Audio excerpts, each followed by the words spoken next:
प्रसादात् भगवत् प्रसादो यस्या प्रसादान्नवति कुतोऽपि ध्यायं स्तुवं तस्य यशस्त्री सन्धं वन्दे गुरुश्री चरणारविन्दम् अजानुलम्बितभुजौ कनकावदातौ संकीर्तनैकपितरौ कमलायताक्षौ विश्वम्भरौ द्विजवरौ युगधर्मपालौ वन्दे जगत्प्रियकरौ करुणावतारौ बर्हा पीडाभिरामं मृगमदतिलकं कुण्डलाक्रान्तगण्डं कञ्जाक्षं कुम्भुकण्ठं स्मितसुभगमुखं स्वाधरेन्नस्तो वेणु श्यामं शान्तं त्रिभङ्गं रविकरो वसनं भूषितं वैजयन्ता वन्दे वृन्दावनस्थं युगति शतवृतं ब्रह्मगोपालवेशं गोविन्दानन्दिनी नित्ये गोविन्द प्रीतिवल्लभे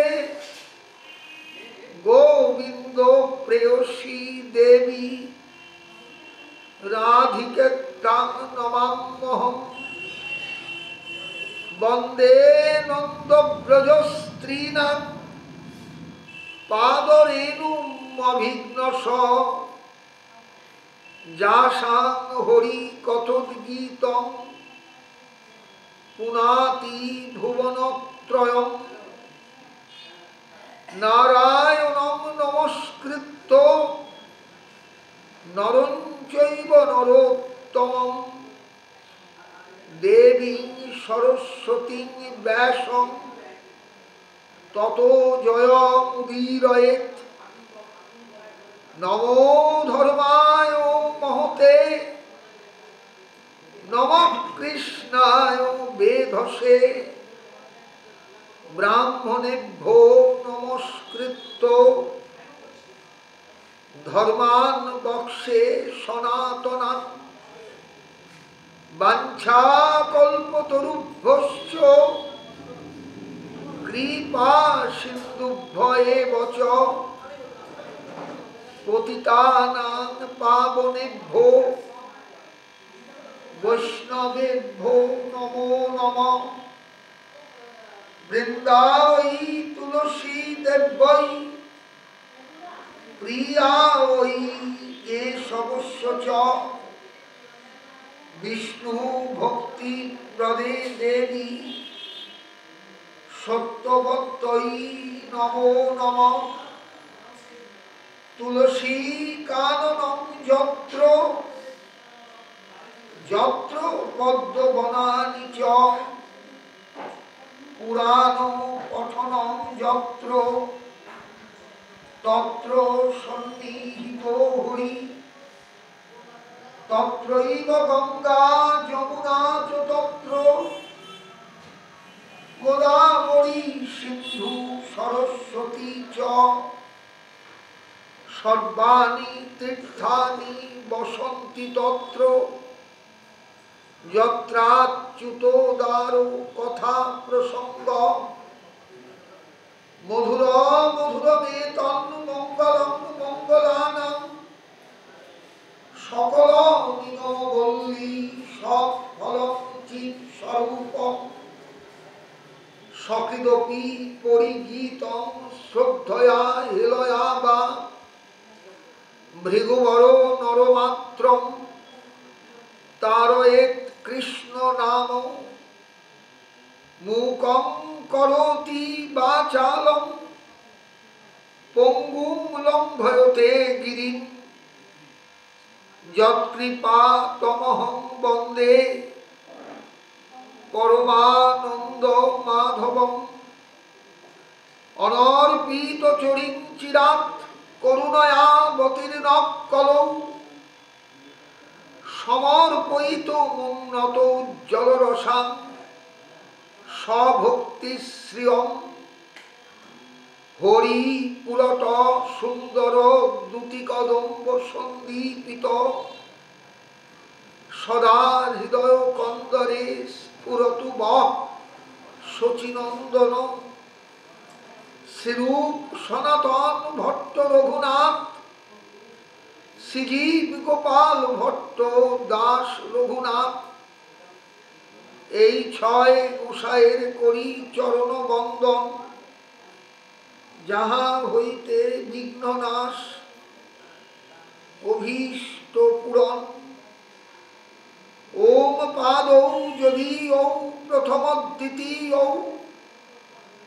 তৃতীয় তুর্যৌ কথিতৌ যদুরু নাভিস্তথা পঞ্চম এব ষষ্ঠ ভুজান্তরং দৌ যুগলং তথান্নৌ কণ্ঠন্ত রাজন নবমো যদীয় মুখারবিন্দং দশম প্রফুল্লম একাদশ যস্য ললাটপট্টম শিরোপি যৎ দ্বাদশ এব ভাতি তমাদিদেবম করুণানিধানম তমালবর্ণং সুহিতাবতারম অপার সংসার সমুদ্র সেতু ভজামহে ভাগবত স্বরূপম শশুক নিভৃত চেতাস তদ্মুদস্তন্ন ভাব পজিত রুচির লীলা কৃষ্ট সারস্তদীয়ম বতনুত কৃপয়া যশ তত্ত্বদীপম পুরাণম তমখিল বৃজিনগ্ন ব্যাস শুনুন্নতোস্মি।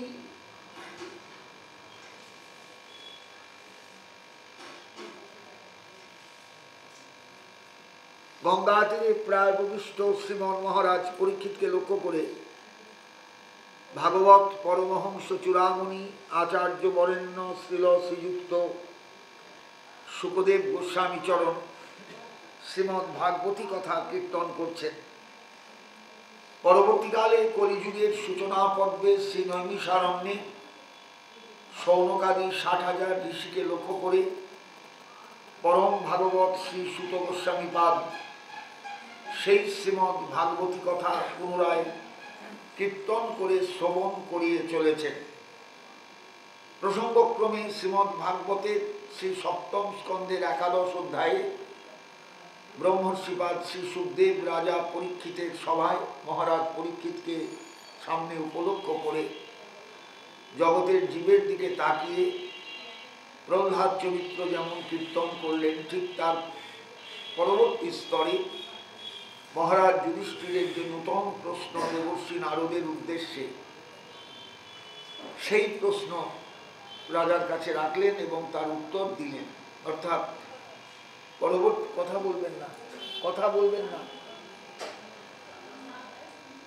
তিনি সঙ্গে সঙ্গে দেবর্ষি নারদকে বিশ্রাম দেননি, সঙ্গে সঙ্গেই বলেছেন, বলুন সনাতন ধর্ম বলতে আমরা কি বুঝবো? যাকে সনাতন ধর্ম বলা হয়, হে ভগবান শ্রোতুমিচ্ছামি, আমরা সেই সনাতন ধর্মকে ভালো করে জানতে ইচ্ছা করি।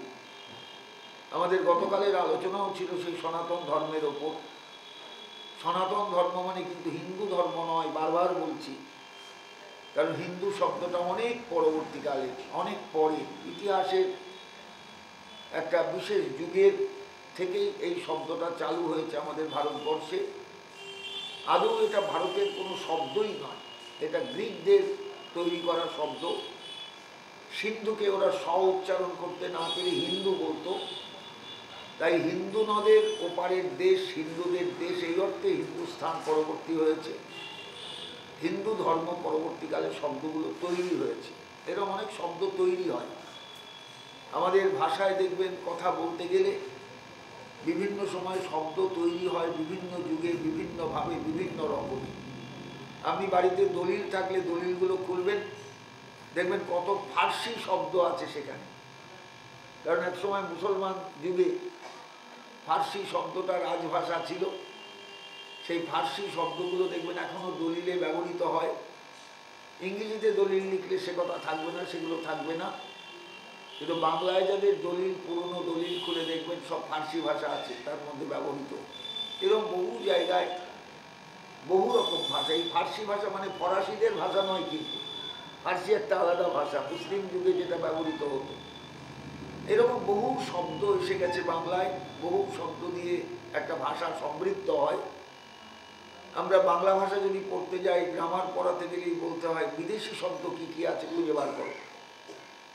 বিদেশি শব্দের মধ্যে চীনা শব্দ, যে চা খাচ্ছেন সকালে উঠে, চা শব্দটা চীনা শব্দ, চিনি শব্দটা চীনা শব্দ, একদম পরিষ্কার। চা, চিনি এগুলো কিন্তু এসেছিল বিদেশ থেকে। এই শব্দ দুটো, চায়ের ব্যবহার ভারতবর্ষ জানতো না, চীনারা প্রথম চায়ের ব্যবহার শিখেছিল। সেই চা পরবর্তীকালে ভারতবর্ষে উৎপাদিত হলো, তারপর এখন আমরা চায়ের সঙ্গে একবারে রপ্ত হয়ে গেছি। চা, চিনি শব্দ দুটো চীনা শব্দ। বহু শব্দ আছে আরবি শব্দ, বহু শব্দ আছে ফার্সি শব্দ, বহু শব্দ আছে বিভিন্ন রকমের শব্দ, বিভিন্ন দেশের। আফগান দেশেরও শব্দ এখানে প্রচলিত আছে। যে হিং খান, হিং শব্দটাই বাইরের থেকে এসেছে আফগানদের, কারণ এটা আফগানিস্তানের সম্পত্তি। এই যে আমরা কুমকুম, তারপরে কেশর ব্যবহার করি, এই কেশর কুমকুম এগুলো কাশ্মীরে তৈরি হয়, মানে ফুলগুলো ফোটে কাশ্মীরে। কেশর সেই ফুলগুলো নির্যাস, আর পাপড়িগুলো হচ্ছে কুমকুম। এগুলো সব ওখানকার ভাষা, ওই শব্দগুলো এসে গেছে। তো এইভাবেই বহু শব্দ এসে গেছে আমাদের ভাষায়, বিভিন্ন রকমের শব্দ ব্যবহৃত হয়েছে। হতে হতে হতে হতে একটা শব্দ ভাণ্ডার তৈরি হয়ে গেছে। এইবার তার মধ্যে দেখবেন তৎসম শব্দ, তদ্ভব শব্দ, অর্ধ তৎসম শব্দ, প্রাকৃত শব্দ, দেশি শব্দ, ঢেকি, কুলো, ধুচুনি, কুল, এগুলো সব কিন্তু দেশি শব্দ, মানে একদম মাটির শব্দ, আমাদের দেশের শব্দ এগুলো। এরকম বহু শব্দ আছে। শব্দ বৈচিত্র্য বড় সাংঘাতিক।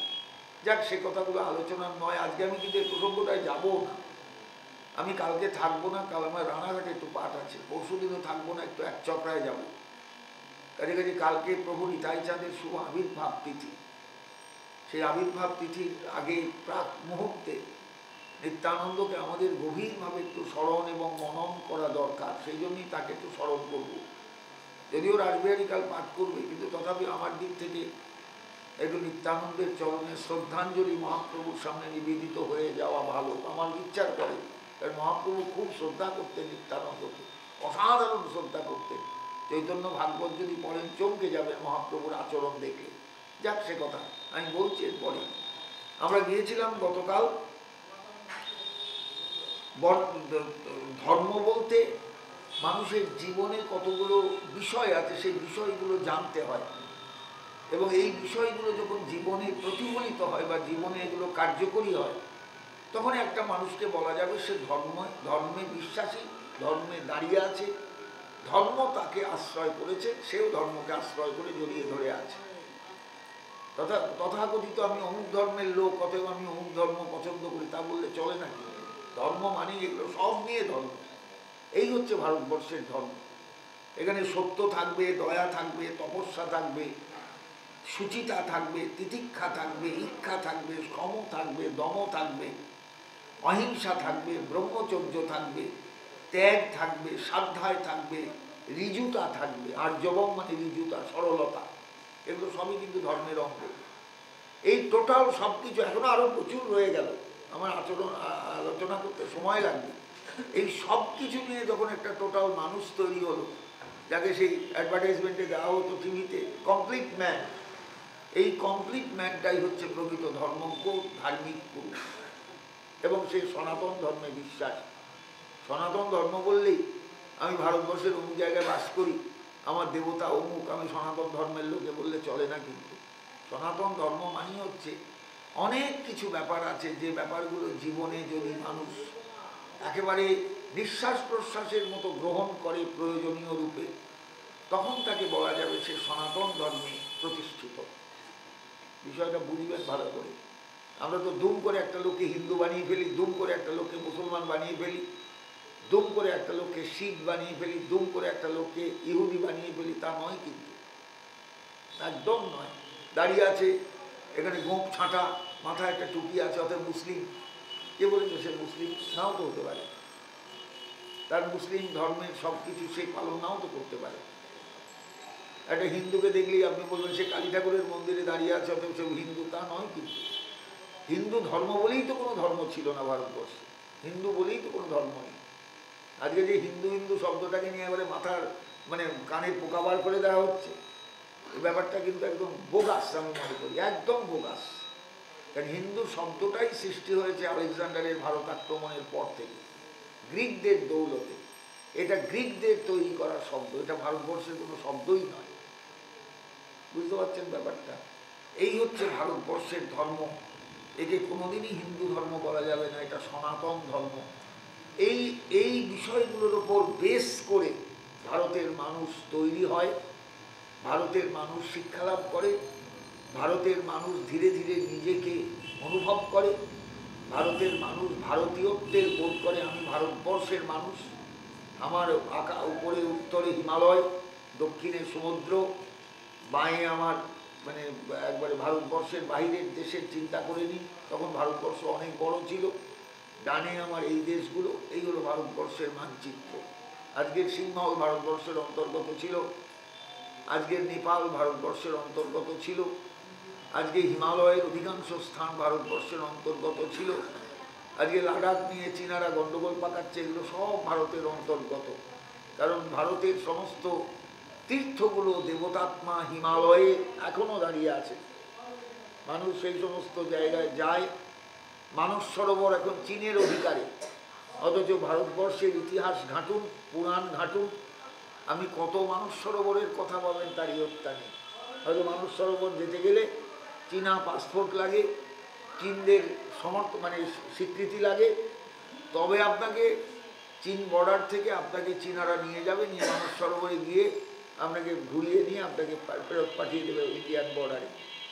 ওখানে রাক্ষসতাল হ্রদ আছে, কৈলাস সিংহের মতন সিংহ আছেন, যেখানে মহাদেবের নিত্য অবস্থান। তাহলে ভাবুন আমরা কোথায় ছিলাম আর কোথার থেকে কোথায় আজকে এসেছি। আজকে সেই জায়গাটা ভারতবর্ষের সীমানার মধ্যেই নয়।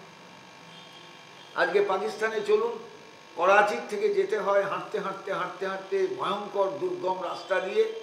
সেই জায়গাটার নাম হচ্ছে মরুতীর্থ হিংলাজ। সিনেমা দেখেছিলেন, মনে আছে? উত্তম কুমার, সাবিত্রী চট্টোপাধ্যায়, মনে পড়ছে? মরুতীর্থ হিংলাজ, দেবীর নাম হিঙ্গুলা, এবং রাস্তা এত দুর্গম, সেই দুর্গম রাস্তা দিয়ে মানুষ যেতে ভয় পেত। আজও করাচিতে সেই হিঙ্গুলা দেবীর মন্দির আছে, সেখানে পুরোহিত পুজো করেন। টোটাল পাকিস্তানের অন্তর্গত। এবং শুধু হিঙ্গুলা নয়, আরও বেশ কিছু সতীপীঠ আছে পাকিস্তানের মধ্যে। সেই জায়গাগুলো আমরা যেতে পারি না ইচ্ছা করলে। তক্ষশিলা ভারতবর্ষের সবচেয়ে বড় এক সময় শিক্ষার স্থান ছিল। পাণিনি তক্ষশিলায় যেতেন আসতেন। পাণিনি মানে বিখ্যাত বৈয়াকরণ, গ্রামেরিয়ান। তিনি তক্ষশিলার কাছে সালাতুর গ্রামে জন্মেছিলেন। সালাতুর, তারপর সয়াকার লয়াকার তয়স্সু র। সালাতুর গ্রাম হচ্ছে পাণিনির জন্মভূমি।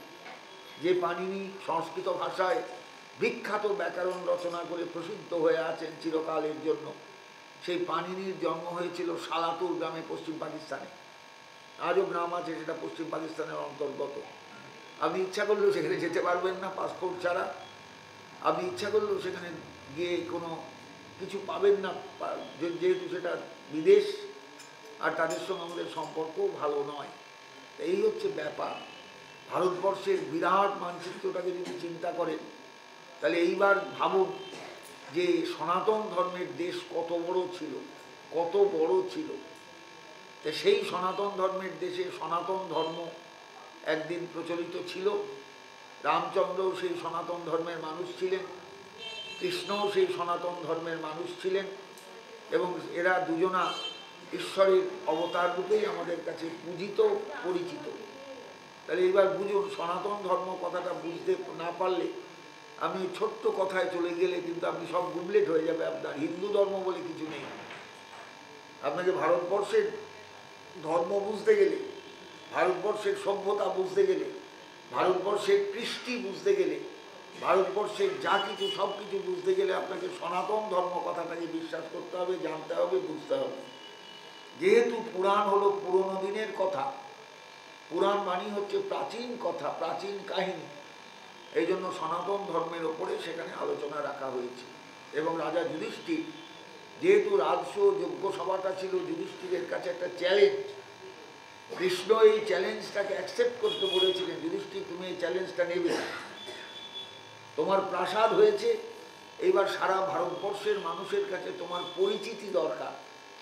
সেই পরিচিতির জন্য তুমি এমন একটা যজ্ঞ করো যে যজ্ঞে সারা ভারতবর্ষ আহত হবে, নিমন্ত্রিত হবে, এবং সবাই তোমার ক্যারিশমাটা দেখবে, তোমার যে ক্যারিশমাটা কেমন, তুমি কীরকম পজিশনে আছো সেটা সবাই দেখবে, বুঝবে, এবং তারপরেই মানুষ তোমার প্রতি শ্রদ্ধাশীল হবে।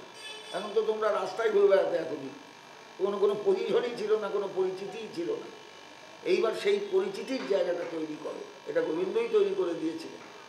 কিন্তু তারপরে সেটা টিকলো না, দুর্যোধন খেপে গেল এই প্রাসাদ দেখে, দুর্যোধনের ক্যারিশমা দেখে যুদ্ধটা পরবর্তীকালে অবশ্যম্ভাবী হয়ে গেল, সে তো আলাদা কথা। এই হচ্ছে ইতিহাস। সেই সভাতেই ধর্মের আলোচনা কেন? এই সভায় সারা ভারতবর্ষের মানুষ এসেছে, সবাই জেনে যাক হোয়াট ইজ সনাতন ধর্ম, সনাতন ধর্ম কাকে বলা হয়, বিষয়টা এইখানে বুঝবেন। এই ব্যাকগ্রাউন্ডটা না বুঝলে এই আলোচনাগুলো কিন্তু ফালতু হয়ে যায়, যেন বলে যাচ্ছেন শুধু, তা নয়। কি আমি আজকের আলোচনায় যাচ্ছি না, আমি কালকের দিনের একটু সামান্য মহিমা কীর্তন করে যাই আমার নিজের মুখে। রাসবিহারী নিশ্চয়ই করবে, কালকে পাঠ করবে রাসবিহারী, পরশুও পাঠ করবে রাসবিহারী। আমি বলে যাচ্ছি কারণ দুদিনে আমি নবদ্বীপে থাকবো না। আগামীকাল প্রভু নিতাই চাঁদের সম্ভবত 587তম হবে আবির্ভাব, ভুল হতে পারে, তো 500 বছর 587টা কাছে হবে, কারণ 1474-এ প্রভু নিত্যানন্দের আবির্ভাব, আর 1486-তে শ্রীমন মহাপ্রভুর আবির্ভাব। মহাপ্রভুর চেয়েও নিত্যানন্দ 12 বছরের বড় ছিলেন। আবির্ভূত হয়েছিলেন একচক্রা গ্রামে, বীরভূমের রাঙামাটির ধুলির মধ্যে। বাবার নাম ছিল হারাই ওঝা। ওঝা শব্দটা এসেছে উপাধ্যায় থেকে। আমি ফিলোলজি যখন পড়ি, আমাদের অনার্সেও ফিলোলজি ছিল, এমনিতেও ফিলোলজি ছিল, ভাষাতত্ত্ব। এই ভাষাতত্ত্ব পড়তে গিয়ে টের পাই যে ওঝা কথাটা বা ঝা কথাটা, এটা কিন্তু ফালতু কথা নয়, এটা শব্দটা ভাঙতে ভাঙতে ভাঙতে ভাঙতে এই জায়গায় এসে দাঁড়িয়েছে। যেমন উপাধ্যায় থেকে উপাধ্যায়, উপাধ্যায় থেকে ওঝা, ওঝা থেকে ঝা। আপনি চলুন বিহারে দেখবেন প্রচুর ব্রাহ্মণ পাবেন ঝা টাইটেল, প্রচুর ব্রাহ্মণ উত্তরপ্রদেশে বিহারে পাবেন ওঝা টাইটেল, ওঝা। আবার কোনো কোনো শুদ্ধ ব্রাহ্মণ পাবেন তাদের উপাধ্যায় টাইটেল, তারপরে উপাধ্যায়। এই উপাধ্যায় ওঝা যা একই টাইটেল। এখন এই হারাই ওঝা সম্ভবত আমার মনে হয় হয়তো বিহার, হয়তো বা ইউপি, এইসব জায়গা থেকে একসময় এসেছিলেন, আমরা সেসব হদিস জানি না কিচ্ছু। বীরভূমের একচক্রায় হারাই ওঝা এবং মা পদ্মাবতী, এদের সন্তান ছিলেন প্রভু নিতাই চাঁদ, পিতামাতার জ্যেষ্ঠ সন্তান। সেই সন্তানটি বাংলার ইতিহাসে এক অসাধারণ পুরুষ রূপে আত্মপ্রকাশ করেন পরবর্তীকালে। ভুলে যাবেন ভাবের জগতের কথা, নিত্যানন্দ বলরাম নিতাই হয়েছেন, এটা আমরা বলি বটে, ঠাকুর নরোত্তমের কথা।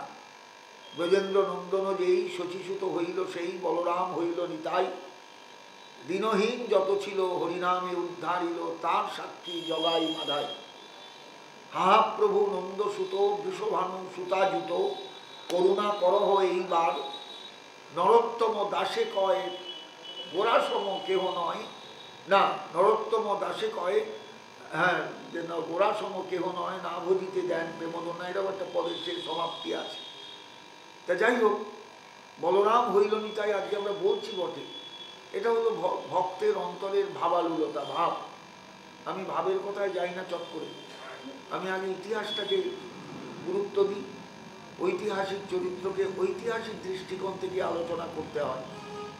নিত্যানন্দ এমন একটা সময় আবির্ভূত হয়েছিলেন, বা মহাপ্রভু এমন একটা সময় আবির্ভূত হয়েছিলেন যখন বাঙালির ভীষণ দুর্দিক, ভীষণ দুর্দিন। তার সমাজ সংসার ধর্ম সব কিছু এলোমেলো হয়ে গেছে।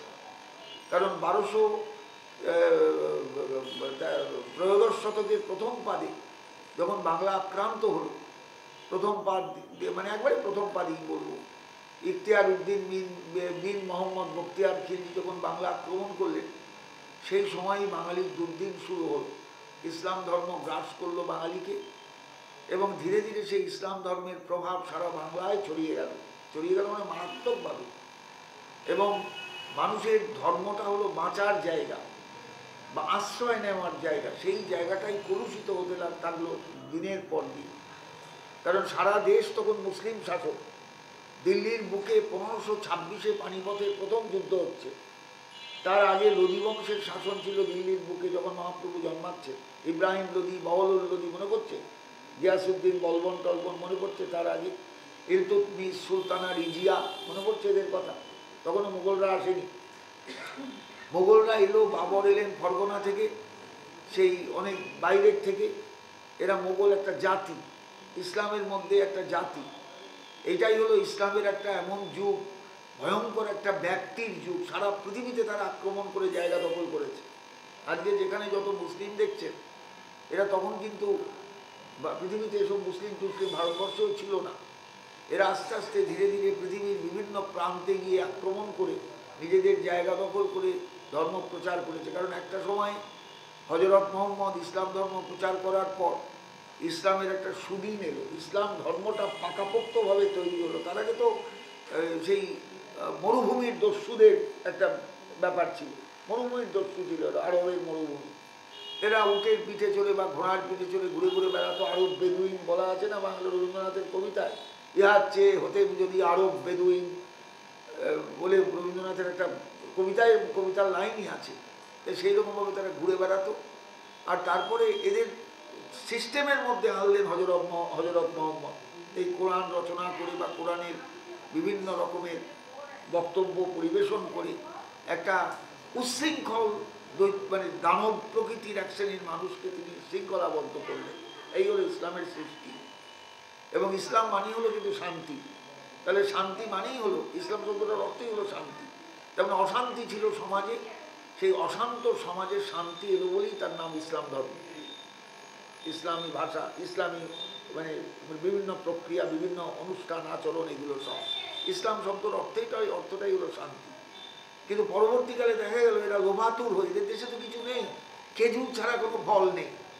আরবের খেজুর দেখবেন বাজারে এখনো ঢেলে বিক্রি হয়, আরব থেকে খেজুর আসে, এই খেজুরই ওদের ওখানে খাদ্য, আর কিছু নয়। আর উটের দুধ, আর না হলে উটের মাংস, এছাড়া কিছু নেই।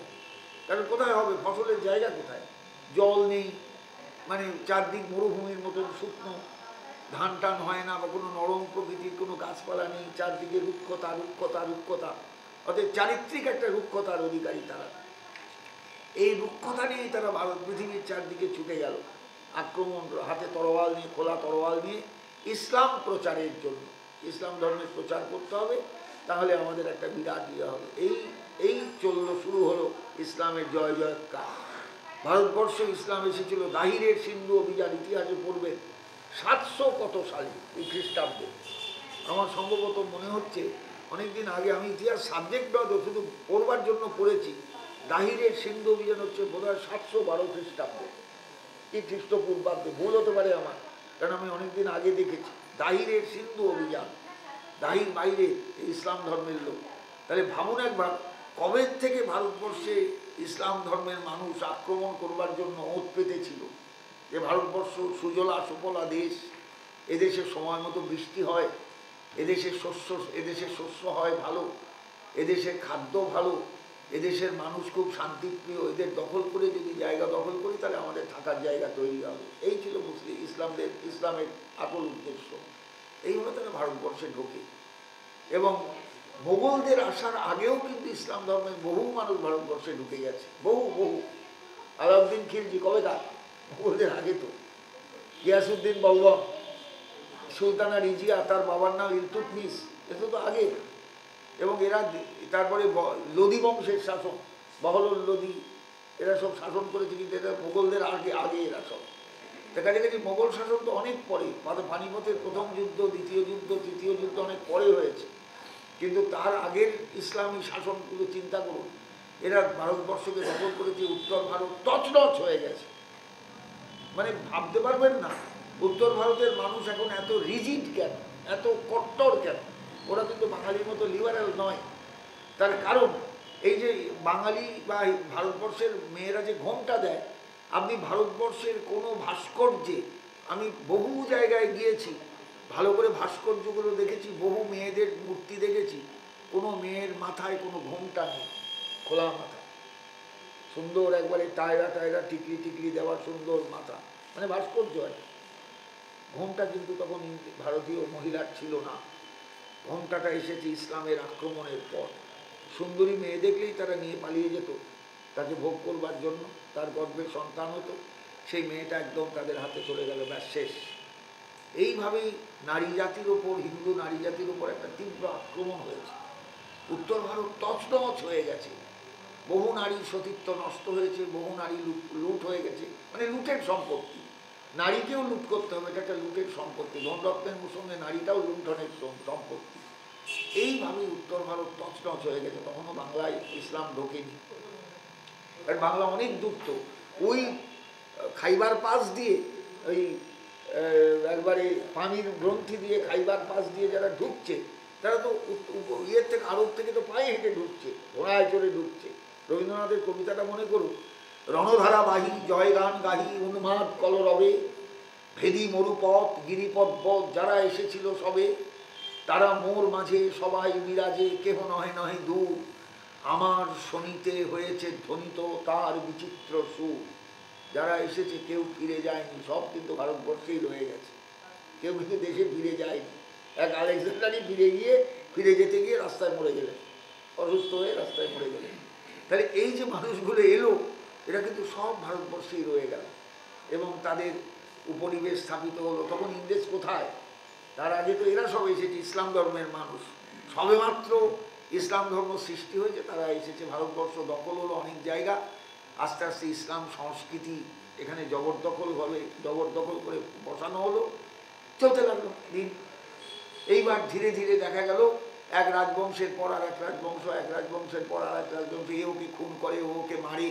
সে মনে আছে দিল্লির বুকে একটা বিরাট গেট তৈরি হয়েছিল, বোধহয় কে যেন তলা দিয়ে যা গেলেন, গেটটা ভেঙে গেল ওপর থেকে, ইচ্ছা করে, এটা ষড়যন্ত্র, গেটটা ভেঙে ফেলা হলো। মনে হয় জালালউদ্দিনকে, হ্যাঁ একদম, হ্যাঁ, সেই গেটটা ভেঙে পড়ে মরে গেল।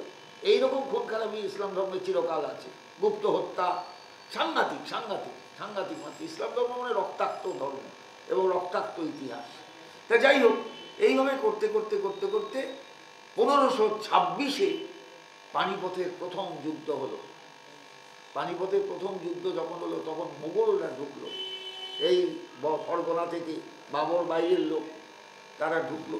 তারাও এক জাতীয় মুসলিম, কিন্তু তার আগেই ভারতবর্ষে মুসলিম শাসন কিন্তু চারদিকে ছড়িয়ে গেছে।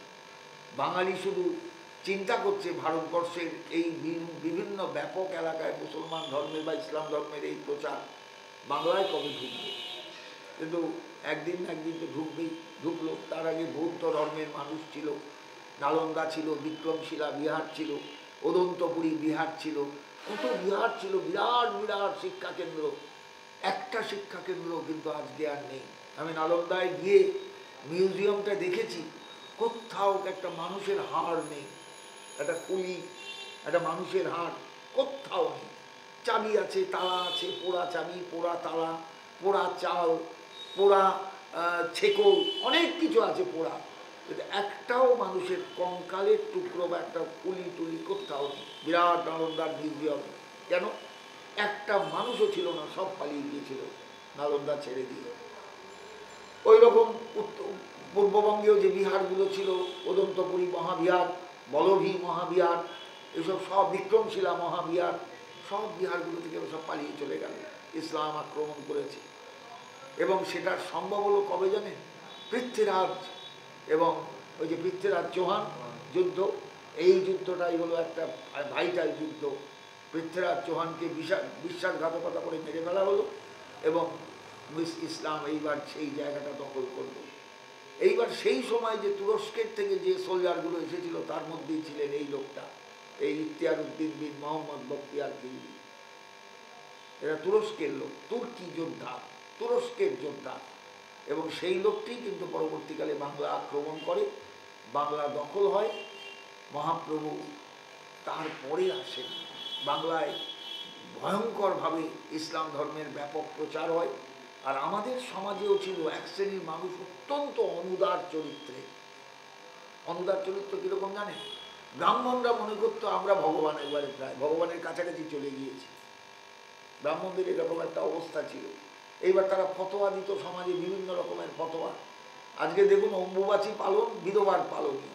কেন না? অম্বুবাচী পালন করতে হয়, এই সময় বিধবাকে একটু বিশেষভাবে থাকতে। তখন তো বিধবা ঘরে ঘরে বিধবা, সব তো বাল্য বিধবা। এবার সেই বাল্য বিধবার উপর চাপিয়ে দেওয়া হলো একগাদা নিয়মকানুন। সে মেয়েটা তো নাও পালন করতে পারে, তার তো শারীরিক অক্ষমতাও থাকতে পারে। একটা মানুষের 10 বছর 15 বছরের একটা মেয়ে যদি বিধবা হয়ে যায়, সে বৈধব্যের কী বোঝে? তার তো ভেতরে তৃষ্ণা সব রয়ে গেছে। তো এইরকমভাবে মানুষকে ব্রাহ্মণেরা ফতোয়া দিয়ে এত কষ্ট দিয়েছেন, মানুষ বিক্ষুব্ধ হয়ে গেছে অন্তরে সমাজের, ব্রাহ্মণ সমাজের উপর। এবং বহু বহু রকমের প্রায়শ্চিত্তের ব্যবস্থা স্মৃতিশাস্ত্রগুলো এই যুগে রচিত হলো সমাজকে আটকাবার জন্য। কি সমাজকে আটকাতে গেলে যে মানুষের একটা দরদি মন দরকার, সেই দরদি মনটা নিয়ে দিয়ে সমাজকে আটকাবার জন্য স্মৃতিশাস্ত্রে তৈরি হয়ে গেল। মানুষ বিক্ষুব্ধ হবে। এই বিক্ষোভের কারণে যে মুহূর্তে দেশে ইসলাম ঢুকলো, সঙ্গে সঙ্গে দলে দলে মানুষ ইসলাম ধর্ম গ্রহণ করলো, দলে দলে। এটাই হলো আসল কারণ। এবং ব্রাহ্মণেরাই হলেন এর পেছনে সবচেয়ে বড় ক্ষতিকারক আমি বলবো। কারণ আমি যেটুকু ইতিহাস বুঝি, আমি যেটুকু ইতিহাস পড়েছি, তাতে বুঝেছি আমার ঊর্ধ্বতন পুরুষেরা এর জন্য দায়ী, ব্রাহ্মণেরাই দায়ী। সমাজে নিম্ন শ্রেণীর মানুষ, তখন শিক্ষা কোথায়? শিক্ষা তো ব্রাহ্মণদের করতলগত, টোল শিক্ষাই হোক, টোল শিক্ষাই তো একমাত্র শিক্ষা। তখন টোল শিক্ষাটা তো ব্রাহ্মণের করতলগত। নিম্নবর্ণের মানুষের কোনো শিক্ষা দীক্ষা নেই। ওদের যা বলবে তারা তাই শুনবে, যেভাবে চলতে বলবে সেভাবেই চলবে।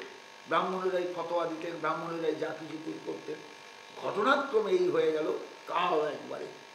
দেশটা যখন ইসলামের দ্বারা আক্রান্ত হলো, সব মানুষ দলে দলে ইসলাম ধর্ম গ্রহণ করল। এবার ইসলাম সংস্কৃতি তো আলাদা সংস্কৃতি, এই সংস্কৃতির আন্ডারে চলে গেল দলে দলে সব বাঙালি, সব হিন্দু। আজকে চারপাশের যত হিন্দুদের মুসলমানদের দেখেন, এরা কেউ কিন্তু তুরস্ক থেকেও আসেনি, এরা কেউ বাগদাদ থেকেও আসেনি, এরা কেউ আরব থেকেও আসেনি, এরা কেউ নয়, এরা সব ধর্মান্তরিত হিন্দু। ধর্মান্তরিত 16 পুরুষ আগে, 15 পুরুষ আগে, 14 পুরুষ আগে, এরা সব হিন্দু ছিল। ধীরে ধীরে সবাই ইসলাম ধর্ম গ্রহণ করলো। এইরকম যখন যুগের একটা ভয়ঙ্কর তাণ্ডব এবং যুগ সন্ধিক্ষণ, যুগ সংকট, সেই সময় নিত্যানন্দের আবির্ভাব হলো এক চক্রা, একটা গণ্ডক গ্রামে, একদম সাধারণ গ্রামে। নিত্যানন্দকে নিয়ে আমি বহু চিন্তা করি, ভাবি, অনেক উত্তর খুঁজে পাই না। যে মানুষটা 12 বছর বয়সে একটা ছেলে কী করে ঘর ছাড়ে? তার মানে সে কি এর মধ্যেই সমাজতাত্ত্বিক হয়ে উঠেছিল যে সমাজটা খুব খারাপ, আমাকে ঘর ছেড়ে একটা সমস্যার সমাধান করতে হবে? কে তাকে ঘর ছাড়তে বলল? বাবার বড় ছেলে, বাবা মার আরও সন্তান ছিল, কিন্তু এই বড় ছেলেটা যে দুম করে ঘর ছেড়ে দিল, এক সন্ন্যাসীর সঙ্গে রাস্তায় বেরিয়ে গেল, আমি কোনো সদুত্তর পাই না। বৈষ্ণব জগতে বহু কিছু জায়গা আছে, বহু রকমের জায়গা আছে, লিঙ্কলেস জায়গা, ছেঁড়া তার, ছেঁড়া সুতো। সেই সুতোগুলোকে যদি ঠিক ঠিক জোড়া না যায়, তারগুলোকে যদি ঠিক ঠিক জয়েন করা না যায়, তাহলে কিন্তু অনেক জায়গায় উত্তর খুঁজে পাবেন না। আমি এরকম বহু জায়গা বলতে পারবো। নিত্যানন্দ ঘর ছাড়লেন, কেন ঘর ছাড়লেন? বাবা খেতে পেতেন না, না বাবা খেতে দিতে পারতেন না, তা নয়। কিন্তু হারাই ওঝার সম্পত্তি কিছু ছিল, হারাই ওঝার যজমানগিরি করতেন, লোকের বাড়িতে পুজো আর্চা করতেন, বলা আছে চৈতন্য ভাগবতে। তাহলে হারাই ওঝা খেতে পেতেন না তা নয়। একটা গ্রামের লোকের কতটুকু চাহিদা তখন? কিছুই নয়। আজকালকার দিন তো আর নয়। তাহলে খেতে না পেয়ে নিত্যানন্দ ঘর ছাড়েননি, কিন্তু তাহলে তার ভেতরে এমন একটা তাগিদ তিনি অনুভব করেছিলেন, মানুষের দুঃখ, সমাজ জীবনে যন্ত্রণা, এই যন্ত্রণার হাত থেকে বাঁচবার জন্য মানুষকে যদি কিছু উপায় করা যায়, কিন্তু 12 বছর বয়সে একটা ছেলের সেই চিন্তাটা জাগে কি? জাগতে পারে না। তাহলে বুঝতে হবে একটা অলৌকিক শক্তি যেন তখন তার উপর ভর করেছিল। নিত্যানন্দ ঘর ছাড়তে বাধ্য হয়েছিলেন। নাম ছিল কুবের, ছোটবেলায় নাম। ঘর ছাড়তে বাধ্য হয়েছিলেন। সন্ন্যাসী এসে চাইলেন, আমার একটা ছেলে দরকার, তোমার তো সুন্দর ছেলেটা আছে, আমায় দেবে, আমি ওকে চেলা করে নিয়ে ঘুরবো। কিন্তু আশ্চর্যজনক ব্যাপার, নিতাই চাঁদ 12 বছর বয়সে সন্ন্যাসীর সঙ্গে রাস্তায় বেরিয়ে কিছুটা দূর গিয়েই কিন্তু সন্ন্যাসীর সম্পর্ক ছেড়ে দেয়। আর সন্ন্যাসীর সঙ্গে কোনো সম্পর্ক ছিল না তার। কত দূর জানেন? এক চক্র থেকে বেরিয়ে সামান্য কিছু রাস্তা পার হলেই বীরভূমের একটা সতীপীঠ আছে, বক্রেশ্বর। যারা বক্রেশ্বর গিয়েছেন তারা নিশ্চয়ই সতীপীঠটা দেখেছেন। বক্রেশ্বরের উষ্ণ প্রস্রবণে স্নান করেছেন। সন্ন্যাসী ওইখানে নিয়ে গিয়ে তার থলে থালা রেখে ছেলেটাকে নিয়ে বসেছিলেন। তারপরেই কিন্তু নিত্যানন্দ ওখান থেকে বেপাত্তা হয়ে যান, আর সন্ন্যাসীর সঙ্গে তার কোনো সম্পর্ক থাকে না। তাহলে ওই কতক্ষণ লাগবে? কত 2-3 দিন 2-4 দিন রাস্তায় ছিলেন, এইবার সন্ন্যাসীর সঙ্গে সম্পর্ক শেষ। এরপরেই কিন্তু সেই কুবের সারা যৌবনটা নিয়ে, যৌবন জুড়ে তিনি শুধু ঘুরে বেরিয়েছেন সারা ভারতবর্ষের আনাচে কানাচে 20 বছর ধরে। যখন তার 32 বছর বয়স, কিচ্ছু জানা নেই কিন্তু আমাদের। বৃন্দাবন দাস তার তীর্থ পর্যটন বলেছেন বটে, কিন্তু এগুলো কতটা কিভাবে নেব আমরা সে বিষয়েও সংশয় আছে। কোনোটা আগে কোনোটা পরে, যখন যেমন মনে এসছে সেরকম বলে গিয়েছেন। হ্যাঁ, তীর্থ পর্যটন নিশ্চয়ই তিনি করেছেন, আমি অস্বীকার করি না। সারা ভারতবর্ষ ঘুরে বেরিয়েছেন নিত্যানন্দ। কিন্তু এমনই একটা অদ্ভুত চরিত্র তার, যে কোথাও তিনি ওই জল যেমন পদ্ম পাতার উপর পড়লে একটুও পদ্ম পাতায় লাগে না, কচু পাতার উপর পড়লে একটুও জল লাগে না কচু পাতায়, তেমনি এই ছেলেটি সারা ভারতবর্ষ ঘুরেছে, কারুর সঙ্গে কিন্তু সে লিপ্ত হয়ে যায়। সবারই কাছ থেকে শিখেছে, সবারই কাছ থেকে জ্ঞান নিয়েছে, সবারই কাছ থেকে তার শিক্ষা গ্রহণ হয়েছে, নিজে থেকে যে স্বতন্ত্র। এই স্বাতন্ত্র্যটুকু নিয়েই অদ্ভুত এক নিত্যানন্দ চরিত্র তৈরি হয়েছিল সেদিন। আমরা যার হদিশ পাবো না, বলতেও পারবো না কে তাকে শেখালো, কে তাকে তৈরি করলো, কে তাকে এত সুন্দর জীবনযাপনের উপায় বলে দিল, আমরা কিচ্ছু জানি না, কিচ্ছু করতে পারবো না। সেই অবস্থায় যখন নিত্যানন্দকে আমরা পেলাম, তখন নিত্যানন্দের মাথায় জটা, দীর্ঘ দেহ, হাতে দণ্ড, জটার মধ্যে ত্রিপুর সুন্দরী যন্ত্র। মানে শাক্তদের দলে সে ঘুরেছে, তান্ত্রিকদের দলে ঘুরেছে, নইলে ত্রিপুর সুন্দরী যন্ত্র তার জটায় ওঠেন না। এরপরে তার জটার মধ্যে শিবলিঙ্গ, সম্ভবত নর্মদেশ্বর, নর্মদার ধাবরিকুণ্ডে যে শিবলিঙ্গ অটোমেটিক জন্মদিন জলে তৈরি হতো, সেই শিবলিঙ্গ তার জটার মধ্যে। তারপরে গলার মধ্যে শালগ্রাম শিলা অনন্তদেব, যে শালগ্রাম শিলা গণ্ডকীর উৎসে পাওয়া যায়, সম্ভবত গণ্ডকীর উৎস পর্যন্ত নিত্যানন্দ ছুটেছিলেন। একবারে নেপালের এখন নেপালে সেটা গণ্ডক নদীর উৎস, একদম ভয়ঙ্কর দুর্গম জায়গা, সেখান থেকে অনন্ত শিলা নিয়ে এসেছিলেন। গলায় দুদুল্যমান অনন্তদেব শিলা, জটার মধ্যে ত্রিপুর সুন্দরী যন্ত্র এবং নর্মদেশ্বর শিবলিঙ্গ। তার মানে নিত্যানন্দ শৈবও বটেন, শাক্তও বটেন, বৈষ্ণবও বটেন। এইরকম একটা চরিত্রের অধিকারী নিত্যানন্দ অবধূত রূপে গুরুপাদ পদ্মের কাছে গিয়েছিলেন। কে গুরু? কোথাও কিন্তু ঠিক করে বলা যাবে না, একদম জোর দিয়ে বলা যাবে না ইনি নিত্যানন্দের গুরু ছিলেন। এই জন্য নিত্যানন্দের গুরু নিয়ে বিতর্ক আছে বৈষ্ণব জগতে। তবে আমার চৈতন্য ভাগবত, চৈতন্য চরিতামৃত পড়ে মনে হয়েছে নিত্যানন্দের গুরু ছিলেন মাধবেন্দ্র পুরীপাদ।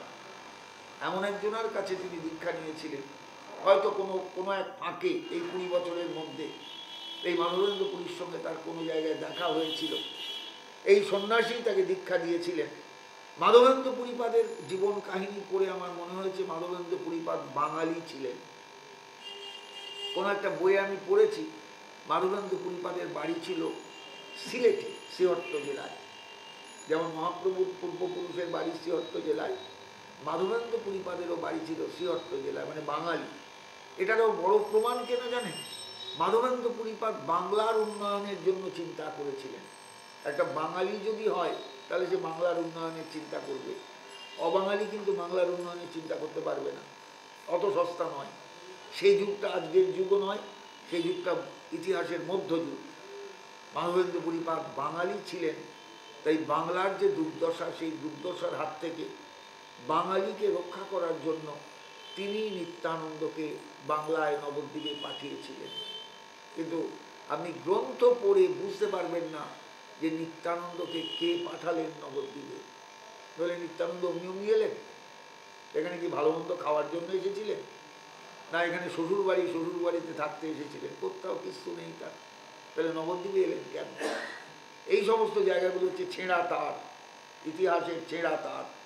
এই ছেঁড়া তারগুলোকে জোড়া বড় মুশকিল। আপনি আন্দাজে নিত্যানন্দ চরিত্র বর্ণনা করতে গেলে বিপদে পড়ে যাবেন। খুব গভীরভাবে যেটুকু প্রমাণ বা যেটুকু বর্ণনা শাস্ত্রের আছে, চৈতন্য ভাগবত, চৈতন্য চরিতামৃত, বিভিন্ন জায়গায় কোথাও কোথাও উল্টোপাল্টাও বলা আছে, আবল তাবল। এই উল্টোপাল্টা পড়তে পড়তেই ছোটোবেলাটা আমার কেটে গেছে। কখনো ঠিক ঠিক বোধোদয় হয়নি যে এটা কী হচ্ছে, বারবার উল্টোপাল্টা হচ্ছে কেন। পরে বুঝলাম যে এগুলো সবই হচ্ছে পরবর্তীকালের নানাজনের লেখা অজ্ঞ ব্যক্তির দ্বারা লিখিত জীবনী গ্রন্থ। অজ্ঞ ব্যক্তি যদি জীবনী গ্রন্থ লিখতে আরম্ভ করে এলোমেলো বলবে। যেমন ভক্তি রত্নাকরের লেখক নবদ্বীপকে 9টা দ্বীপের সমষ্টি বানিয়ে দিয়েছে। 9টা দ্বীপ কখনো নবদ্বীপে ছিল না, আজও আছে? কোনোদিন না। তাহলে এই যে দোলের আগে সবাই যে 9টা দ্বীপ পরিক্রমায় যান, মূর্খ বলে যান, একদম মূর্খ বলে। 9টা দ্বীপ কোনোদিনই নয়। নবদ্বীপ হচ্ছে গঙ্গার গতিপথে উদ্ভূত নূতন দ্বীপ। নদী যখন নিম্নধারায় যায়, নদীর আদর্শ নদীর 3টে রূপ থাকে, একটা পার্বত্য গতি, একটা মধ্যগতি, একটা নিম্নগতি। ভূগোল খুলে দেখবেন, যখনই নিম্নগতিতে নদী যাবে, গঙ্গার পার্বত্য গতি হরিদ্বার পর্যন্ত, হরিদ্বার থেকে রাজমহল পর্যন্ত মধ্যগতি।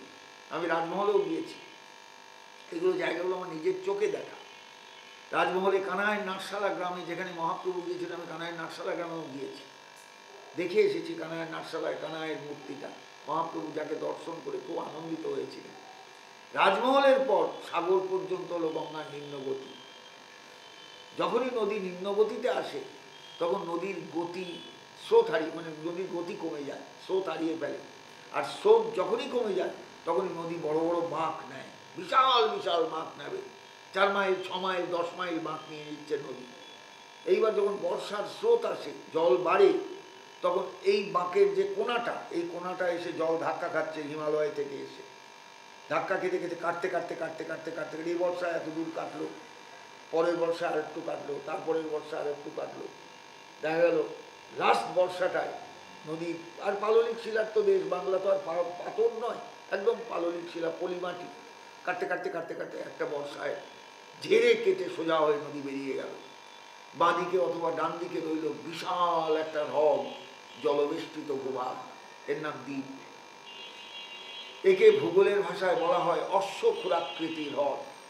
ঘোড়ার খুরের মতন এর আকৃতি, এইরকম গোল আকৃতি। নবদ্বীপ হচ্ছে এইরকম একটা অশ্বক্ষুরাকৃতির হ্রদ। বহুযুগ আগে, প্রায় 1000 বছর আগে তৈরি হয়েছিল। একে এখন বানানো হয়েছে 9টা দ্বীপ। একবারে মূর্খের স্বর্গে যাওয়া আর কি।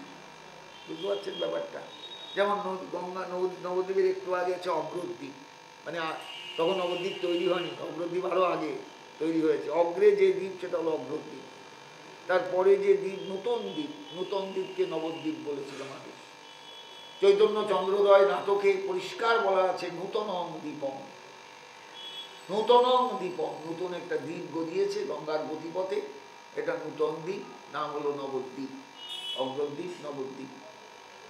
এইভাবেই নদী ডানে বাঁয়ে পলিমাটি ফেলতে ফেলতে জনপদ তৈরি করে, ভূভাগ তৈরি করে, আস্তে আস্তে এগিয়ে যায় সাগরের দিকে। নবদ্বীপও তাই। যাই হোক, 1000 বছর আগে এই নবদ্বীপ এককালে ছিল বিরাট একটা বৌদ্ধদের কেন্দ্র। বৌদ্ধদের কেন্দ্র, তখন বৌদ্ধ ধর্ম সারা বাংলার ধর্ম। পাল যুগে সারা বাংলার ধর্মই হলো বৌদ্ধ ধর্ম। তারপরে এলো তন্ত্র ধর্ম, শাক্তবাদ। তিব্বতের সঙ্গে, চীনের সঙ্গে, এই যে জবা ফুলগুলো আপনারা পুজো করেন, বাজারে যে জবা ফুল কেনেন, এগুলো কিন্তু একটাও ভারতীয় জবা নয়, এগুলো হলো চীনা জবা। চীন থেকে এসেছিল আমাদের দেশে। এই যে লাল জবা, এক পেটে জবাগুলো, যেগুলো সবাই জবা ফুলের মালা, গাছ ঘেরা মালা টালা দেন, এগুলো সব চীন থেকে এসেছিল। চীনের সঙ্গে ভারতের একসময় একটা গভীর সংযোগ ছিল এই তন্ত্রশাস্ত্রের ওপরে নির্ভরতায়। অতীশ দীপঙ্কর তিব্বতে গিয়েছিলেন, নিশ্চয়ই জানেন, এদেশ থেকে তিব্বত পর্যন্ত। তখন তিব্বতের সঙ্গে চীন একদম গাঁটছড়া বাঁধা। এখন তো তিব্বতকে যে সাবঅর্ডিনেট করে নিয়েছে, নিজের অধীনস্থ করে নিয়েছে। তখন একদম কারণ লামাদের অসাধারণ একটা প্রভাব ছিল সমস্ত তিব্বতের ওপর। লামাদের প্রভাব আজও আছে, তিব্বতী লামাদের। এবং এরা কিন্তু অনেক গুহ্যবিদ্যা জানত, রীতিমতো গুহ্যবিদ্যা এরা পারদর্শী। সেই গুহ্যতন্ত্রের বিদ্যাগুলো একসময় ইন্ডিয়ায়, ভারতবর্ষে চলে আসে এদের মারফত, মানে এই সমস্ত তান্ত্রিকদের মারফত এই তন্ত্র প্রাধান্যটা এসে যায়। যে কারণে কামাখ্যাটা হচ্ছে একটা পয়েন্ট, যে পয়েন্টের সঙ্গে তিব্বতও কাছে, হিমালয়ও কাছে, এবং বাংলাও কাছে। সারা ভারতের পূর্বাঞ্চলের একটা সেন্টার হলো কামাখ্যা। এই জন্য কামাখ্যা একদম আলাদা তন্ত্রের জায়গা, একদম আলাদা। আমি কামাখ্যায় বহুবার গিয়েছি, বহুবার। তন্ত্রশাস্ত্রের সঙ্গে কামাখ্যা মিলবে না, কিন্তু কামাখ্যা তন্ত্রের জায়গা, সাংঘাতিক তন্ত্রের জায়গা। আমি এগুলো এই নিত্যানন্দ স্বরূপটাকে বুঝবার জন্য মানে বহু জায়গায় ঘোরাফেরা করেছি, শুধু বুঝবার জন্য, চরিত্রটা বুঝবার জন্য, মানুষটাকে বুঝবার জন্য। আমি আজকে একদিনে সব কথা বলে শেষ করতে পারবো না। নিতাই চরিত্র বড় গূঢ়, নিতাই চরিত্র বড় রহস্যময়। নিত্যানন্দ কামাখ্যায় গিয়েছিলেন, আমার দৃঢ় বিশ্বাস, দৃঢ় বিশ্বাস। এই কামাখ্যাটা ছিল তখন একটা সেন্টার।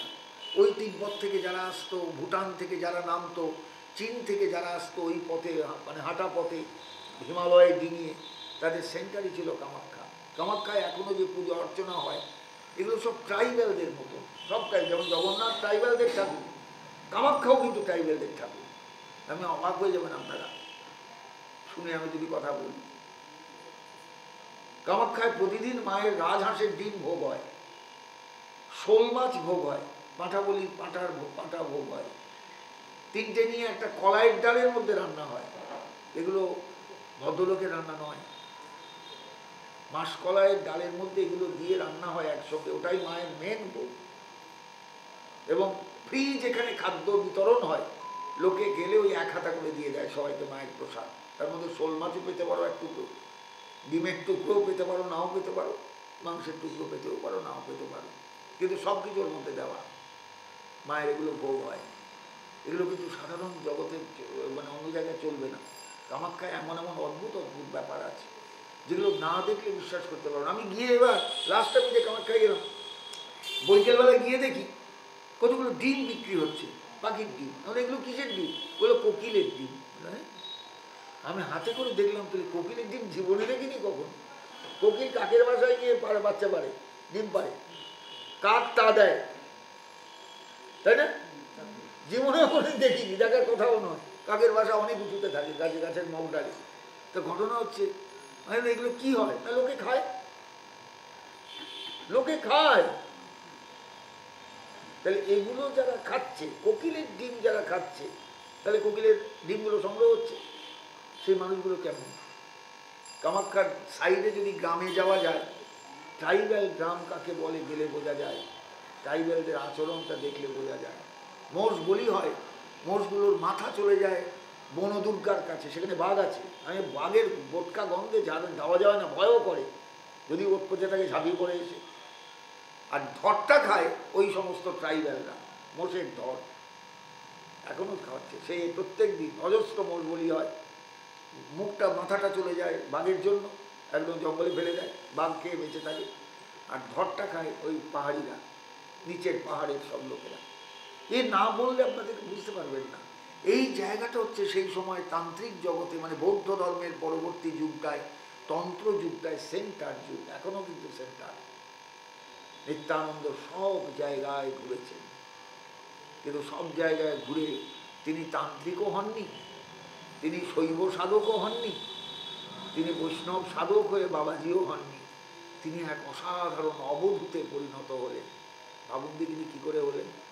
আমি অঙ্ক মেলাতে পারি না।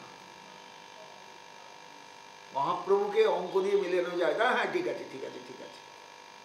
বড় হলেন, সন্ন্যাস নিলেন, বাবা দাদা সন্ন্যাস নিয়েছে, ভাইয়েরও মনে সন্ন্যাস নেওয়ার ইচ্ছা হলো, সন্ন্যাস নিয়ে দিলেন। অত সস্তা নয় ব্যাপারটা। কিন্তু নিত্যানন্দ যদি নবদ্বীপে না আসতেন, মহাপ্রভু সন্ন্যাস হতো কিনা সংশয় আছে। তিনি সন্ন্যাস নিতে পারতেন কিনা আমার সংশয় আছে 100%। নিত্যানন্দ এই সমস্ত ব্যাপারটাকে সামলিয়েছেন। গৌরহরির সন্ন্যাসটাও নিত্যানন্দের দান। তাহলে কি অসাধারণ ব্যক্তিটা বলো, ভাবুন তো একবার। 32 বছর বয়সের এক যুবক, রাস্তা দিয়ে চললেই দেখবেন কত 32 বয়সের যুবক আপনার চোখের সামনে দিয়ে যাচ্ছে। তাদের দেখে আপনার ভেতরে কোনো শিহরণও জাগবে না, কোনো আশ্চর্যজনক ভাবও ভেতরে আসবে না, কিচ্ছু নয়। কত 32 বছরের যুবক, কিন্তু এই চরিত্রটা কেমন চরিত্র! সাধে আর বৈষ্ণব জগৎ নিত্যানন্দ সম্পর্কে এত আত্মহারা। নিতাই না বলিল মুখে, মজিল সংসার সুখে, বিদ্যা কুলে কি হবে বা তার। আমি যে হারে যে জায়গায় দাঁড়িয়ে নিত্যানন্দ কথা বলবো, কেউ কিন্তু বলবেন না এই জায়গায় দাঁড়িয়ে, কেউ চিন্তা করেন না, ভাবেন না। ইতিহাসটা খুব ভালো করে বুঝতে হবে।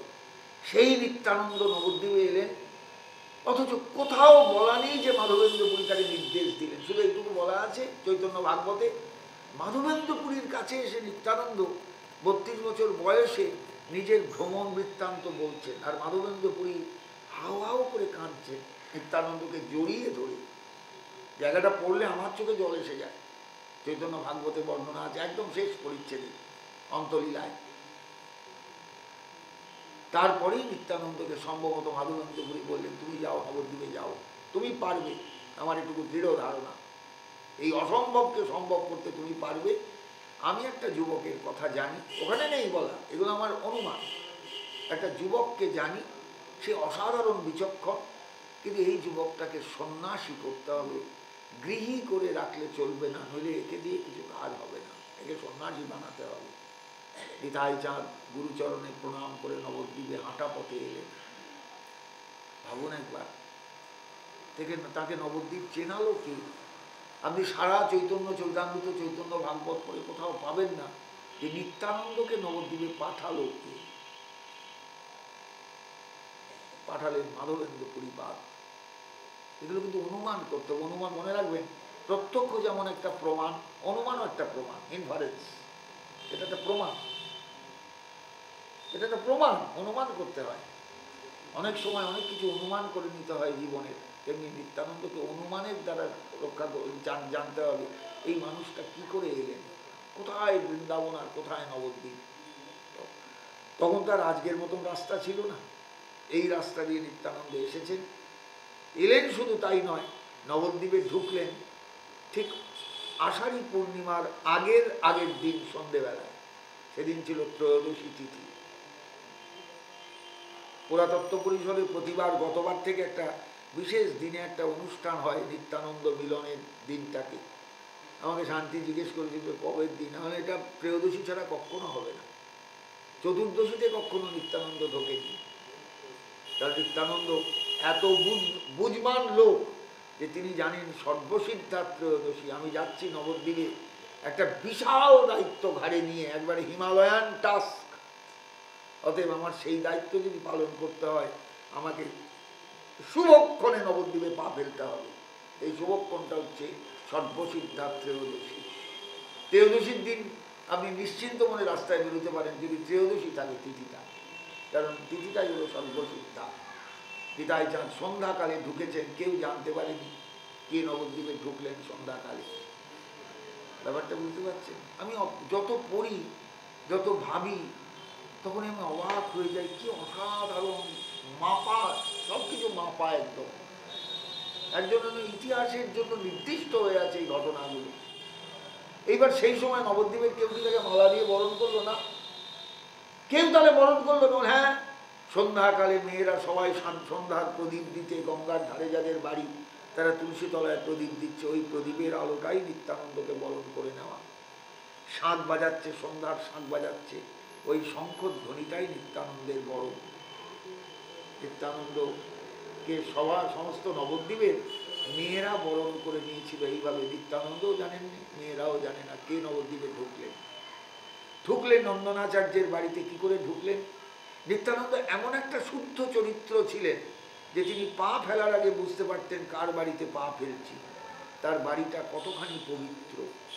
তাদের গঙ্গার ধারে অনেক বাড়ি থাকলেও নন্দনাচার্যের বাড়িটা শুদ্ধ শুদ্ধ সত্যগুণময় জেনে সেই বাড়িটাতেই পা ফেললেন। মহাপ্রভু কী করে বুঝলেন এই বাড়িতে আছেন নিত্যানন্দ পরের দিন? না, তিনিও বুঝেছিলেন তার বিচক্ষণতা দিয়ে। নন্দনাচার্য এমন একটি ব্রাহ্মণ যার ভেতরে 100% সত্যগুণ কাজ করছে, আর সত্যগুণ কাজ না করলে কোনো মহৎ তার বাড়িতে যান না। দেখবেন আপনার বাড়িতে সেই রকম মহৎ তখনই আসবে যখন আপনার বাড়িটা পবিত্র হবে, শুদ্ধ হবে, সত্যগুণময় হবে। নিত্যানন্দ সেই সত্যগুণময় বাড়িটাকে ঢুকলেন। মহাপ্রভু নিজের বাড়িতে নিত্যানন্দকে নিয়ে যাওয়ার সাহস পাননি, কারণ তার বাড়িটাকেও তত পবিত্র তার নিজের বলে মনে হয়নি। তিনি শ্রীবাসের বাড়িতে নিয়ে গেলেন নিত্যানন্দকে, এটাও মারাত্মক ব্যাপার। নিজের বাড়িটাকেও এত পবিত্র বলে ভাবেননি মহাপ্রভু। ভেবেছেন আমার বাড়িতেও নিতাই চাঁদের অসম্মান হতে পারে, কারণ মহাপ্রভু সবে শুনে এসেছেন গয়ায় পিণ্ড দিয়ে ঈশ্বরপুরীর কাছে দীক্ষা নিয়ে। ঈশ্বরপুরী বলে দিয়েছেন তোমার বাড়িতে যাচ্ছেন, নবদ্বীপে যাচ্ছেন এক অসাধারণ সন্ন্যাসী, সামলে রেখো তাকে। সে কিন্তু সাধারণ সন্ন্যাসী নয়, সে অবধূত। মহাপ্রভু ওইখানেই সংযত হয়ে গেছেন, তিনি নিজের বাড়িতে তুলতে পারেননি, শ্রীবাসের অঙ্গনে নিয়ে গেলেন। মুহূর্তের মধ্যে নিত্যানন্দের চরিত্রটা ধরা পড়ে গেল। নিত্যানন্দ মালিনী দেবীর বুকের কাপড় সরিয়ে স্তনটা ধরে দুধের মোটাটা মুখে নিয়ে মা মা বলে চিৎকার করে উঠলেন। এক লহমার মধ্যে নবদ্বীপের মানুষ চমকে গেল, এটা পাগল না অসাধারণ সাধক? কি মা মা বলে যে চিৎকারটা দিয়েছেন, ওই চিৎকারেই নবদ্বীপের লোক বুঝে গেছে এর মধ্যে কোনো অশালীনতা নেই, সবটাই হলো তার অন্তরের ভাব। সে অনেকদিন মাতৃহারা, 12 বছর বয়সে মা ছেড়ে রাস্তায় বেরিয়েছে, আজকে যেন মাতৃকোলে এসে ছেলে এসে দাঁড়ালো, মা মা বলে ডেকে। ওটা হলো তার প্রতীকী আচরণ। মা, অনেকদিন তোমার বুকের অমৃত খাইনি, আজ একটু আমি অমৃত পান করছি। ভাবতে পারবেন জায়গা দিয়ে?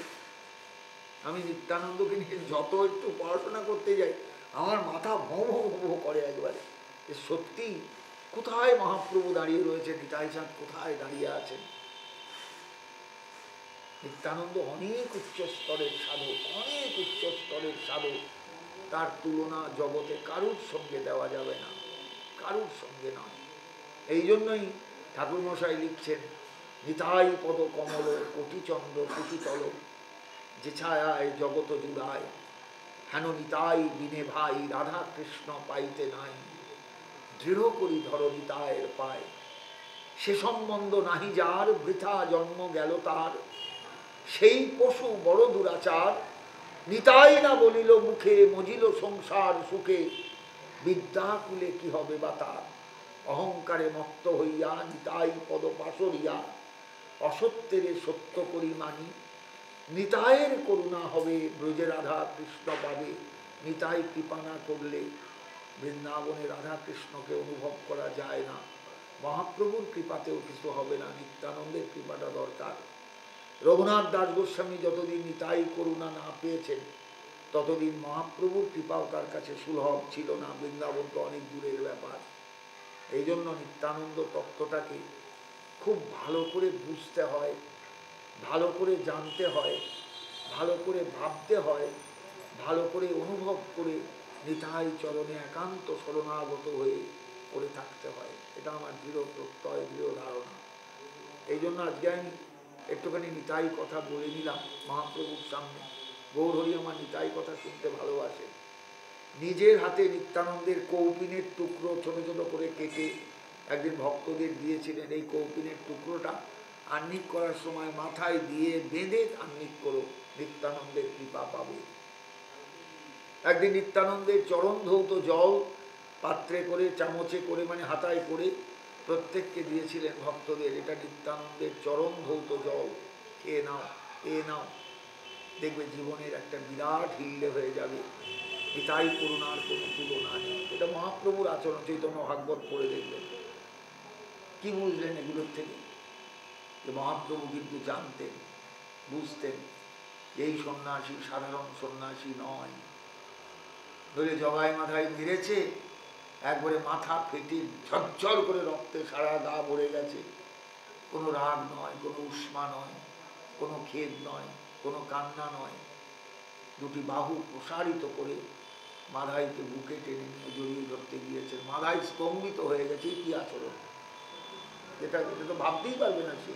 একটা দানবীয় শক্তি, একটা কি বলবো, সেই রজগুণাত্মক তমগুণাত্মক একটা সত্তা, সেই সৎশুদ্ধ সত্যময় সত্তাটাকে চিনবে করতে গিয়ে। এই হচ্ছে ব্যাপার। নিত্যানন্দ স্বরূপ, নিত্যানন্দ লীলা, নিত্যানন্দ আচরণ, নিত্যানন্দ কৃপা, নিত্যানন্দের জীবের প্রতি বাৎসল্য, আমি এর তুলনা খুঁজে পাই না। সত্যি বিশ্বাস করে আমি তুলনা খুঁজে পাই না। তাই আমি বলি যে নিতাই চরণ সত্য, এটা যেন জীবনে মর্মে মর্মে আমরা উপলব্ধি করি। মর্মে মর্মে গৌর কৃপা অটোমেটিক পাওয়া যাবে, আমি এটা বিশ্বাস করি। গৌর সুন্দরকে পেতে দেরি হবে না, কিন্তু নিতাই কৃপাটা বড় দুর্লভ, নিতাই করুণা বড় কষ্টকর, পাওয়া যায় না। তিনি কৃপা করলে সব পাওয়া যায়। নিতাই চরণ সত্য, তাহার সেবক নিত্য, নিতাই পদ সদা করো আস, নরোত্তম বড় দুঃখী, নিতাই মোরে কর সুখী, রাখো রানা চরণের পাশ। এটুকুই আমাদের প্রার্থনা থাকুক। আমি কিচ্ছু বলিনি, ঠিক এইভাবে বলতে গেলে আমার 3 থেকে 4 দিন লেগে যাবে শুধু নিতাই কথাটা বলতে, সারা জীবন তাকে নিয়ে চিন্তা করতে, তাকে নিয়ে আলোচনা করতে। আমি শুধু একটা মুখবন্ধ করে গেলাম, আজকে একটু নিতাই স্মরণ করে গেলাম। কালকে আমার পাঠ আছে একটু রানাঘাটে, যে নিতাই কথাই বলবো, আমার ইচ্ছা রইল। পরশু দিনও আমার একটু যেতে, বক্তৃতা দিতে হবে একটুখানি, হয়তো, যদি জানি না এবারে এবছর কী হবে। নিতাই ধামে এক চক্রায় আমি আবার আপনাদের সঙ্গে মিলিত হব, কাল বাদ পরশু বাদ তারপরের দিন। জয় নিতাই, জয় গৌর সুন্দর, জয় গৌর ভক্তবৃন্দ। অবধূত বললাম তো, শব্দ বাকি রইল। অক্ষরত্যাদ বরেণ্যত্যাদ ধূত সংসার ও বন্ধনা, তত্ত্ব অমস্বর্ত সিদ্ধত্যাদ অবধূত সৌচ্যতে। একদম শব্দকল্পদ্রুমে তন্ত্রশাস্ত্রের এই লক্ষণটাই বলা আছে। যিনি অক্ষর, সাক্ষাৎ দেখলে মনে হবে পরব্রহ্মই। এই হলো অয়ের মানে। এবার বয়ের মানে বরেণ্য, তিনি সকলের পূজনীয়। মহাপ্রভু পর্যন্ত তাকে পূজা করেছে। মহাপ্রভু তাকে প্রদক্ষিণ করে স্তব পাঠ করছেন নিত্যানন্দে, যে তুমি সর্বস্ব, তোমাকে আমার প্রণাম। বরেণ্য। আর ধূত মানে হলো পরিত্যক্ত, ধূত সংসার ও বন্ধনা, যিনি সংসারের সমস্ত বন্ধন থেকে মুক্ত, কোনো বন্ধনই তার নেই। নাহলে 12 বছরে একটা ছেলে ঘর ছাড়তে পারে যদি বন্ধন থাকে? 12 বছরের ছেলের তো মায়ের কোলের গন্ধটাই তো দরকার, বুকের গন্ধটাই তো দরকার। সে শুয়ে থাকবে মায়ের কোলে মাথা দিয়ে, বুকে মাথা দিয়ে, কিন্তু সে ঘর ছেড়ে বেরিয়ে চলে গেল। ধূত সংসার ও বন্ধনা। আর লাস্ট হলো তত্ত্ব মস্যর্ত সিদ্ধত্তা। 4টে বেদের 4টে মহাবাক্য আছে, তার মধ্যে একটা মহাবাক্য হলো তত্ত্বমসি, তুমি সেই হও। অর্থাৎ তোমাকে দেখলেই তার কথা মনে পড়ে। নিতাই চাঁদ হলেন সেই পরব্রহ্মের স্বরূপ, পরব্রহ্মের প্রকাশ, যাকে দেখলে মনে পড়ে এই হলো ব্রহ্মের স্বরূপ, এই হলো ঈশ্বরের স্বরূপ, ইনি ঈশ্বর। তাকেই অবধূত বলা হয়। তত্ত্বমস্যত্ব সিদ্ধত্তা অবধূত সৌচ্যতে। আরও আছে সংজ্ঞা, এটা আমি একটা সংজ্ঞা দিলাম। অবধূত শব্দটা মারাত্মক। নামের পেছনে একটা অবধূত লিখলেই অবধূত হওয়া যায় না, অবধূত হতে গেলে অনেক ক্ষমতার দরকার। নিতাই চাঁদ পারেন না, হেন কাজ নেই। গৌর দিতে গৌর নিতে একবারে ভয়ঙ্কর প্রস্তুত। তিনি কৃপা করলে গৌর পাওয়া যায়, তিনি যদি রুষ্ট হন গৌর হৃদয় থেকে বেরিয়ে চলে যান। তাদের নিতাই করুণাটাই জীবনের সবচেয়ে বড় কাঙ্ক্ষিত, সবচেয়ে বড় প্রার্থিত, সবচেয়ে বড় আকাঙ্ক্ষিত। জয় নিতাই, জয় নিতাই, জয় নিতাই। ওম ধ্যেয়ং সদা পরিভবগ্নমবিষ্ট দোহং তীর্থাস্পদং শিব বিরিঞ্চি নূতং শরণ্যং ভৃত্তার্তিহং প্রণতপাল ভবাব্ধিপূতং বন্দে মহাপুরুষতে চরণারবিন্দং তক্তা সুদুস্তজ সুরেপ্সিত রাজ্যলক্ষ্মীম ধর্মিষ্ঠ আর্য বচসা যদগাদরণ্যম মায়াম মৃগং দ্বৈতয়েপ্সিত অন্নধাবক বন্দে মহাপুরুষতে চরণারবিন্দম। হরে কৃষ্ণ কৃষ্ণ কৃষ্ণ হরে হরে, হরে রাম রাম রাম হরে হরে, হরে কৃষ্ণ কৃষ্ণ কৃষ্ণ হরে হরে, হরে রাম রাম রাম হরে হরে। নিতাই গৌর সীতানাথ গদাধর শিবাস প্রেমানন্দে হরি হরি বল, হরি হরি বল, হরি হরি বল। জয় জয় শ্রী নাটুয়া গৌর সুন্দর কি, জয় জয় শ্রী রাধা রমন জিউ কি, জয় জয় প্রভু শ্রী জগৎবন্ধু সুন্দর কি, জয় জয় শ্রী হরিসভা মন্দির কি, জয় জয় শ্রী নবদ্বীপ ধাম কি, জয় জয় শ্রী সুরধনী গঙ্গা কি, জয় জয় অনন্ত কোটি গৌর ভক্তবৃন্দ কি, জয় জয় অনন্ত কোটি বৈষ্ণব বৃন্দ কি। জয় নিতাই জয় নিতাই জয় নিতাই, জয় গৌর জয় গৌর জয় গৌর। হরি বল হরি বল হরি।